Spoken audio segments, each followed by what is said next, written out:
Hi everyone, it's Ashley. I'm excited to be doing our last assignment, so I'm going to get started. Describe how group characteristics, social behavior, and social organization cause and prevent mental and physical illness. Group characteristics, social behavior, and social organization cause mental and physical illness by the amount of income brought in, the kind of jobs that you have, being poor, causing less doctor's appointments and worse living situations. And in the book, it mentions that social class is a fundamental cause for disease. Group characteristics, social behavior, and social organization prevent mental and physical illness by providing cheaper insurance to the poor and offering Medicaid to people who qualify for it because they don't make enough money or they can't afford insurance to get better health care. All right, number 2, describe how the sociological concept of health and illness, as well as the political, economic, and altered factors that shape health and illness in the U.S. and globally. Sociological concept of health and illness shape health and illness by examining the lack of health and showing how disease is influenced by socioeconomic status of individuals, ethnic traditions, and other cultural factors.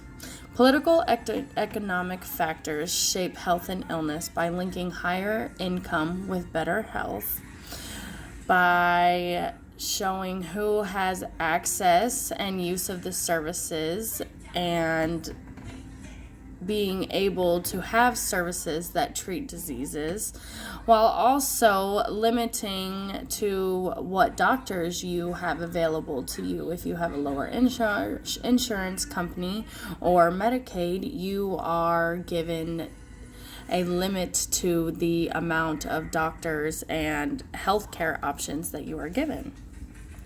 Number 3, describe ways in which physical ailments and perceived differently by patients and medical community and society, as well as ways in which social structures and institutions contribute to who gets sick and why. By limiting what certain patients have access to because of money, race, and cultural social status shows contributes to who gets sick. Where certain tests are done that affect the poor because most are subjective to worse situations already also show. And what kind of hospitals you have around you and what kind of community you live in contributes to who and what gets sick. If you live in a community where people can't afford health care, the sickness is going to spread to people in that community no matter how hard you try. Number 4, describe how population health is measured and how sociological, economical, and political factors affect changes in population health. Population health is measured by amounts of money people have and what area they live in. Many factors contribute to this by denying care for people because of type of insurance or money, causing the poor person's health to get worse. Living in a wealthy area with better technologies can measure the population health because, of course, if you have better technologies, you are going to get a diagnosis faster than someplace that is still doing modern ways of thinking because not too modern, but not using technology as much because they are a poorer hospital. Some local governments provide clinics and public hospitals that offer low cost or free care. That also helps with the population health, giving free care to people who need it, help people around because they don't have to worry about getting sick. Number 5, describe some of the sociological perspectives of the healthcare system and health policies and evaluate the underlying assumption and current practices of modern biomedicine. Sociological perspective of healthcare sees society as a system who works together to keep everyone healthier.